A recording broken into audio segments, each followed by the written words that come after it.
we got it. We took care of it. Yep. You good? Okay.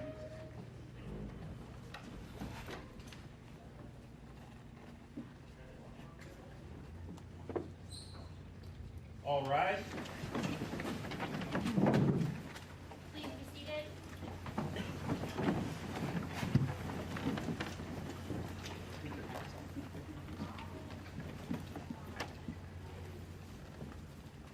We are on the record in the 2nd Judicial District, Latah County.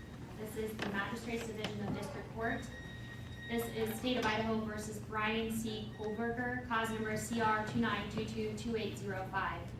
Mr. Kohberger is present in court. He is in custody. He is appearing with his attorney, Ms. Taylor, Mr. Thompson, Ms. Jennings, on behalf of the state. This is the time set in the matter for initial appearance. Mr. Kohberger, I am going to advise you of the rights that you have in this case. I am going to go over the criminal complaint with you, and then we're going to discuss setting the matter for further hearing. You have the following rights. You have the right to remain silent. Anything you say can and will be used against you. You have the right to the presumption of innocence. That means the state bears the burden to prove that you are guilty of this offense beyond a reasonable doubt.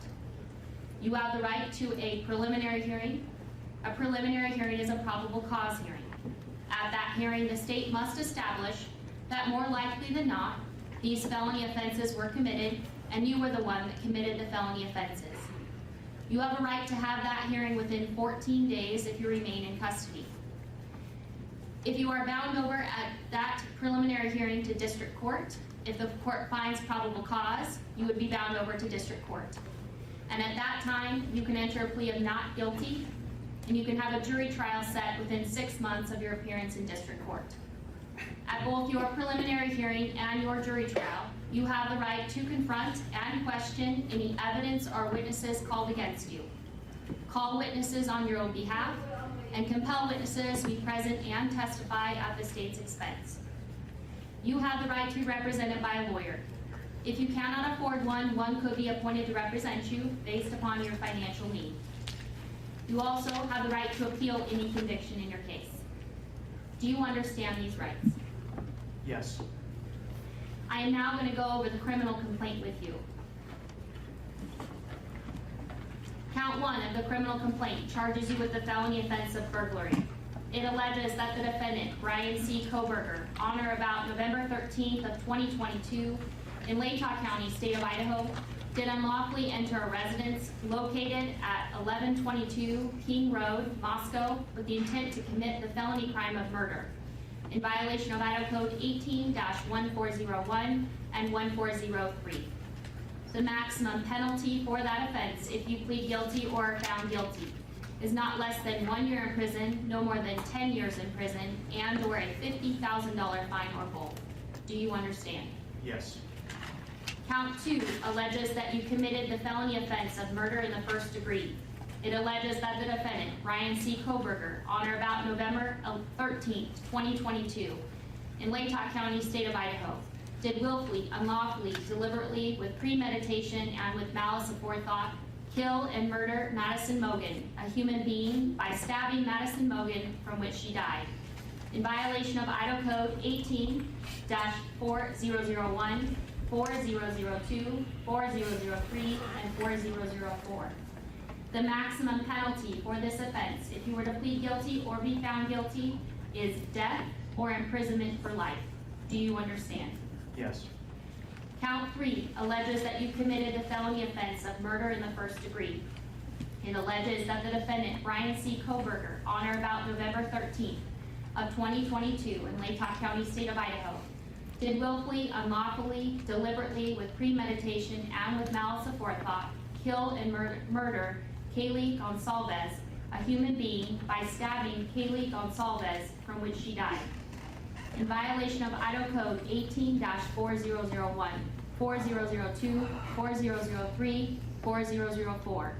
Again, the maximum penalty for that offense, if you plead guilty or are found guilty, is death and or imprisonment for life. Do you understand? Yes. Count 4 alleges that you committed the felony offense of murder in the first degree. It alleges that the defendant, Bryan C. Kohberger, on or about November 13th of 2022 in Latah County, Idaho, did willfully, unlawfully, deliberately, with premeditation, and with malice aforethought, kill and murder Xana Kernodle, a human being, by stabbing Xana Kernodle, from which she died, in violation of Idaho Code 18-4001, 4002, 4003, and 4004. Again, the maximum penalty for that offense, if you plead guilty or are found guilty, is up to death and/or imprisonment for life. Do you understand? Yes. Count 5 alleges that you committed the felony offense of murder in the first degree.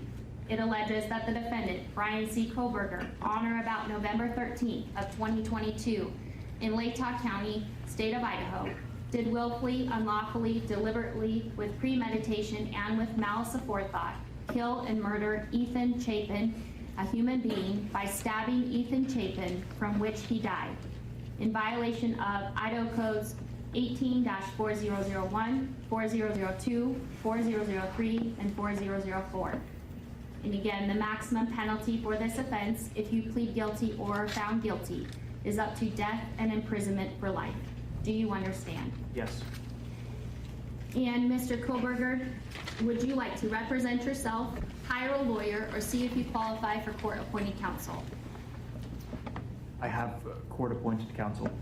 Court has reviewed your application for attorney at public expense.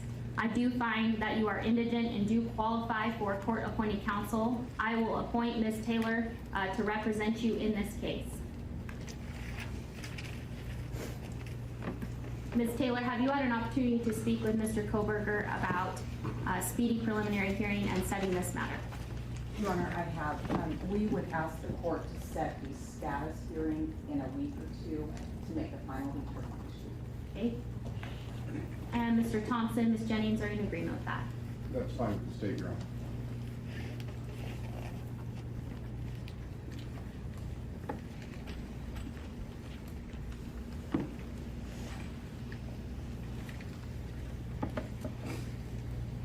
I will go ahead and set this matter for a status hearing then on the calendar on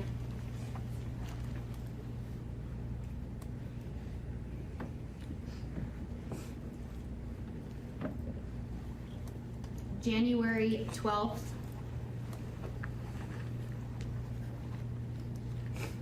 at 10 o'clock a.m.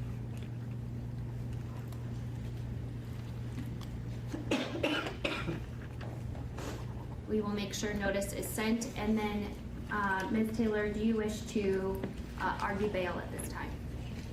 Your Honor, I would like to ask the court to consider setting a bond. Mr. Kohberger right now is on a no bond hold, but it's a limited request as I don't have enough information. We are new to the case. We haven't reviewed very much in the way of information about the case, and we have just begun our own work on the case. But we would want the court to know that Mr. Kohberger has a good family that stands behind him. And Mr. Thompson? You know, the state's position is that Mr. Kohberger is not entitled to bond in this case. We can take charges as is noted on the arrest warrant itself.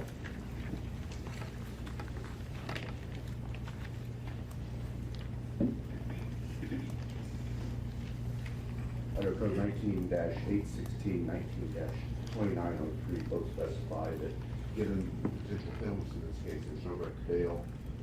The defendant was arrested 3,000 miles away across the country, where his family is. We ask that he remain in custody. No bail.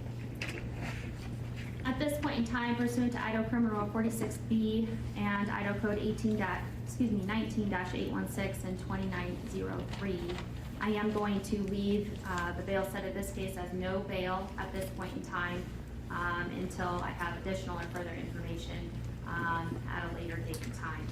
So with that, then, Mr. Kohberger, you will be remanded in custody and remain in custody on the no bail pending further proceedings in this matter. Is there anything further in the case then for today, Mr. Thompson? Yes, Your Honor. The state is asking for no contact orders for various family members deceased and also for the surviving roommates. I've spoken briefly with Ms. Taylor. She indicated there's no objection. Ms. Taylor, is that correct? That is correct, Your Honor. So I will go ahead and issue those no contact orders. So I do have a no contact order then for the named individual of Dylan Mortensen, Bethany Funk, as well as the family members and Mr. Chapin, the family members of Ms. Kernodle,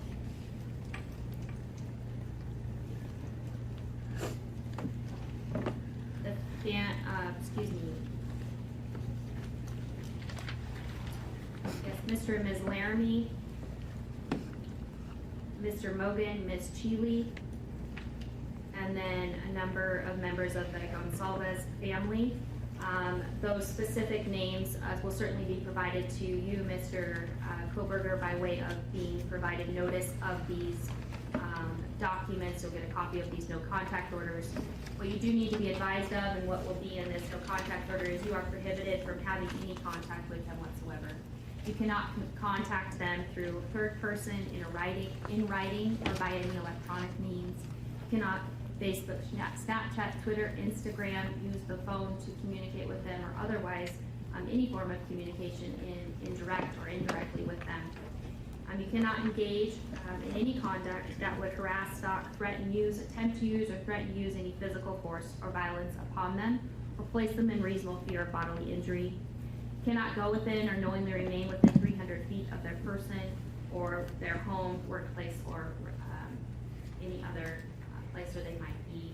There are no exceptions to these orders, and if you do violate these orders, it is a new misdemeanor offense. It is punishable by up to a year in jail and or a $1,000 fine or both. At this point in time, due to being in the magistrate's division here, at this juncture, I am going to issue the no contact orders for a period of 2 years, and then if it needs to be modified or changed by additional judge, it can be done so at that time.